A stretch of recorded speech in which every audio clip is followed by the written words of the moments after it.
अस्सलामुअलैकुम and welcome back everyone. This is Khatija Azam और आज के वेब टेक्नोलॉजीज़ के लेक्चर में हमें हमारी फर्स्ट ग्रेडेड असाइनमेंट मिली थी। तो उस ग्रेडेड असाइनमेंट में हमने क्या करना था, एक सॉफ्टवेयर क्रिएट करना था एटीएम सिस्टम के रिलेटेड। तो उस एटीएम सिस्टम में जब हम लॉगिन करना चाह रहे हैं तो हम अपना कार्ड नंबर और पिन ऐड करेंगे और अगर हमारा कार्ड नंबर और पिन करेक्ट होगी तो हम लॉगिन कर जाएंगे। उसके बाद हमें एक वेलकम का मैसेज आएगा, ठीक है।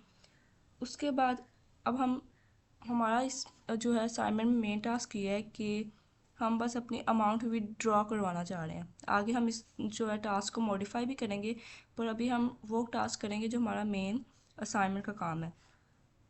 तो एंटर अमाउंट करेंगे, अमाउंट लिख देंगे और फिर विदड्रॉ का बटन एक क्रिएट करेंगे और उसे क्लिक कर देंगे। जब हम विदड्रॉ का बटन क्लिक कर देंगे, अगर हमारे अकाउंट में उतनी सफिशेंट अमाउंट है जितनी हमने एंटर की है तो हमारे पास एक नेक्स्ट पेज पर ट्रांजैक्शन का रिज़ल्ट आ जाएगा कि ट्रांजैक्शन सक्सेसफुल है और रिमेनिंग बैलेंस भी हमारे पास शो करवाया जाएगा। और अगर हमारे पास बैलेंस इनसफिशेंट होगा, जो कि हमने विदड्रॉ में एंटर करवाई थी अमाउंट, जिस तरह कि लेट्स से हमारे अकाउंट में अमाउंट है 5000 और हम निकलवा रहे हैं 6000, तो हमारे पास ट्रांजैक्शन जो है उसके रिज़ल्ट में आएगा कि ट्रांजैक्शन कैन नॉट अकर या ट्रांजैक्शन नॉट सक्सेसफुल, और रिमेनिंग बैलेंस हमारा जो था वो same to same as it is आ जाएगा। तो ये था एक हमारा फ्लो सारा असाइनमेंट का कि हमने क्या करना है। अब मैं आपको समझाती हूँ एक इसका सॉफ्टवेयर डिज़ाइन। ये रहेगा हमारे एटीएम सिस्टम का बेसिक डिज़ाइन। एक एटीएम लॉगिन का पेज होगा जिसमें हम अपना कार्ड नंबर पिन ऐड करेंगे और हमारा लॉगिन सक्सेसफुल हो जाएगा। अगर लॉगिन सक्सेसफुल होगा तो हमें मैसेज आएगा वेलकम टू एटीएम, और उसके बाद हम अपनी एंटर अमाउंट करेंगे और विदड्रॉ कर सकेंगे। अगर सफिशेंट अमाउंट होगी तो हमारी ट्रांजैक्शन का मैसेज आ जाएगा कि ट्रांजैक्शन सक्सेसफुल, अदरवाइज मैसेज आ जाएगा ट्रांजैक्शन नॉट सक्सेसफुल। अगला वेब पेज हमें ये शो करवाएगा ट्रांजैक्शन का रिज़ल्ट। तो ट्रांजैक्शन सक्सेसफुल, अगर हम विदड्रॉइंग हमारी विदड्रॉइंग अमाउंट सफिशेंट है तो हमारे पास ट्रांजैक्शन सक्सेसफुल का एक मैसेज इको करवा दिया जाएगा और रिमेनिंग बैलेंस शो करवा दिया जाएगा। और ये रहेगा हमारा डेटाबेस का डिज़ाइन। उसमें हम आईडी ऐड करेंगे, कार्ड नंबर ऐड करेंगे, पिन ऐड करेंगे और बैलेंस ऐड करेंगे। अगर हम नेम ऐड करना चाह रहे हैं तो वो भी कर सकते हैं। तो ये है हमारी फ़र्स्ट फाइल, जिस तरह मैंने आपको डिज़ाइन समझा दिया। अब एटीएम लॉगिन डॉट पीएचपी पर हम क्या करेंगे, एक एटीएम लॉगिन जो है टाइटल आ जाएगा हमारे पास। इसके बाद सीएसएस यूज़ किए हमने। इधर आ जाते हैं, एंड पे हम क्या यूज़ कर रहे हैं, एक बॉक्स क्रिएट कर रहे हैं और क्या कर रहे हैं, फॉर्म एक क्रिएट कर रहे हैं। मेथड के रख रहे हैं पोस्ट। एक्शन किस पे हम परफॉर्म कर रहे हैं, एटीएम ओथ डॉट पीएचपी पर। इस फाइल पर हमारा एक्शन परफॉर्म किया जाएगा। इसके बाद हमें अपने लॉगिन पेज पर क्या क्या चीज़ें चाहिए, एक तो हमें हमारा कार्ड चाहिए, कार्ड नंबर चाहिए, और उसके बाद हमें दूसरी चीज़ चाहिए कार्ड की पिन। इनपुट टाइप टेक्स्ट रख रहे हैं, card name equals to card, place holder card number है और ये हमें रिक्वायर्ड है। इसके बाद हम पिन के लिए अपना इनपुट वैल्यू क्रिएट कर रहे हैं और बटन क्रिएट करेंगे सबमिट का, और उसका नाम क्या होगा, लॉगिन। अब हमारे पास दूसरी फाइल है एटीएम ऑथ डॉट पीएचपी। तो इसमें हमारे पास क्या होगा, हम सेशन स्टार्ट करेंगे क्योंकि अब हमारे पास जो लॉगिन की इन्फॉर्मेशन है हम वो अगले पेजेस पर स्टोर करवाना चाह रहे हैं, ताकि जब हम अमाउंट विदड्रॉ करें तो वो अमाउंट उसी अकाउंट से विदड्रॉ की जाए जिसका अकाउंट लॉगिन किया गया है। कनेक्ट किया अपनी डेटाबेस को पीएचपी के साथ, कनेक्ट किया पीएचपी को डेटाबेस के साथ, और उसके बाद हम जो है अपना कार्ड नंबर और पिन जो है वो गेट कर रहे हैं यूजिंग पोस्ट। क्यूरी लगाई है और क्यूरी को रन करने के लिए एक फंक्शन क्रिएट किया है। ये सिंपल हम डाटा फैच कर रहे हैं और इसके बाद हम क्या करेंगे, हेडर लगा रहे हैं। लोकेशन हमें किसकी चाहिए, एटीएम होम डॉट पीएचपी। इस फाइल पर हम मूव कर जाएंगे अगर तो हमारा जो है सक्सेसफुल लॉगिन हो जाएगा। अगर सक्सेसफुल लॉगिन नहीं होगा तो हम कहाँ पर मूव कर जाएंगे, इनवैलिड, हमें रिजल्ट आ जाएगा इनवैलिड कार्ड और पिन। यहाँ पर हमने सेशन स्टार्ट किया। अगर हमारे पास सेशन के थ्रू हमारे पास कार्ड नहीं आया, कार्ड नंबर नहीं आया, तो हमारे पास जब इनकरेक्ट आया तो हमारे पास लोकेशन कहाँ पर चल जाएगी, दोबारा एटीएम login.php पर चली जाएगी। ये सब के सब CSS है। उसके बाद हमने फिर से एक बॉक्स क्रिएट किया है, वेलकम टू ATM। हम मैसेज जो है वो ऊपर शो करवाएंगे, जिस तरह कि मैंने आपको डिज़ाइन में शो भी करवाया था। और फिर हम फॉर्म क्रिएट कर रहे हैं एक, फिर से मेथड उसका पोस्ट रख रहे हैं और एक्शन किस पर परफॉर्म किया जाएगा, withdraw.php पर।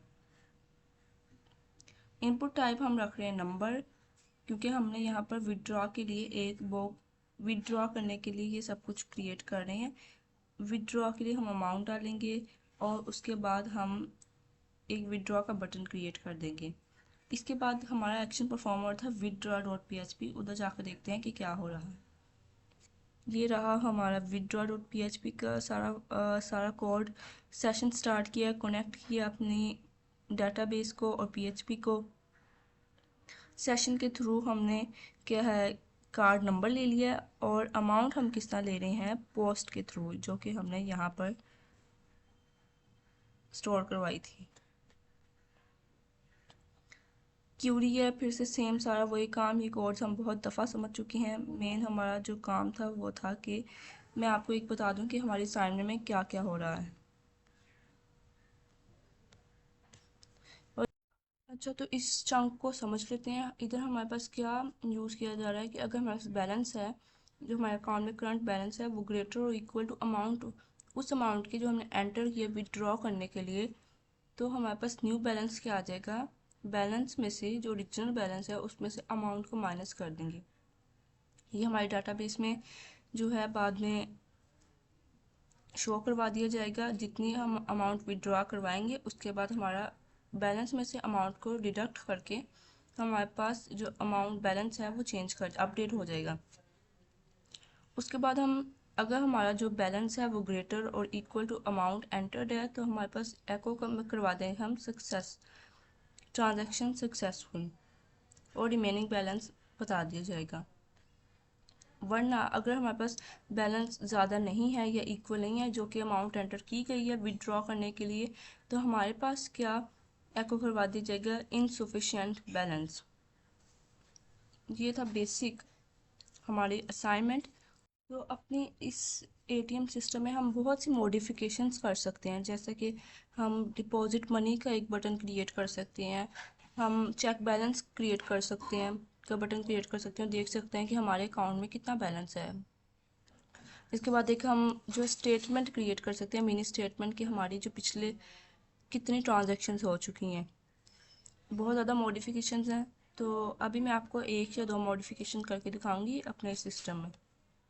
तो हमारी जो स्टूडेंट्स की डाटाबेस थी, मैंने उसे ही यूज़ करते हुए उसमें एक ATM यूज़र्स का जो है टेबल क्रिएट किया। उस टेबल में मैंने क्या क्या एट्रीब्यूट्स ऐड किए हैं, ID का, कार्ड नंबर, पिन और बैलेंस।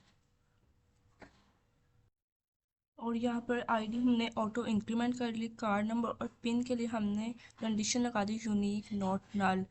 और बैलेंस हमने क्या क्रिएट किया है, बैलेंस के लिए हमने जो है लिमिट लगा दी कि 10 डिजिट से ज़्यादा नहीं हो सकता और 2 डेसिमल से इंक्रीज़ नहीं हो सकता।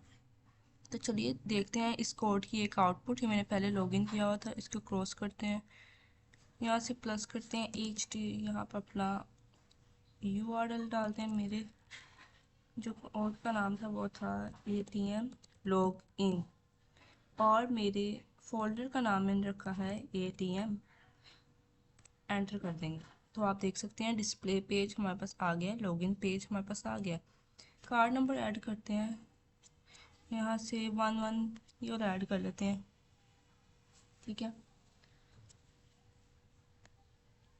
1111 2222333 और 4, और पिन हमारे पास इसकी है 1234। लॉगिन करते हैं तो हमारे पास आ गया वेलकम टू ATM। अब हम अमाउंट दिलवाएंगे और विदड्रॉ करवाएंगे। अब यहाँ पर हमारे पास फर्स्ट ID पे 4600 बैलेंस है, हम ऐड करवाते हैं, लेट्स से हम करवा देते हैं 5K विदड्रॉ।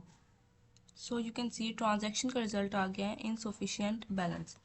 दोबारा बैक करते हैं और फिर हमारे पास ट्रांजैक्शन करते हैं हम 2000 की, विदड्रॉ करवाते हैं, हमारे पास क्या आ गया, ट्रांजैक्शन रिजल्ट और ट्रांजैक्शन सक्सेसफुल का एक मैसेज हमारे पास, कंफर्मेशन मैसेज आ गया। रिमेनिंग बैलेंस क्या था, 46, पहले हमारे पास 4600 बैलेंस था, अब हमारे पास 2600 रिमेनिंग बैलेंस है।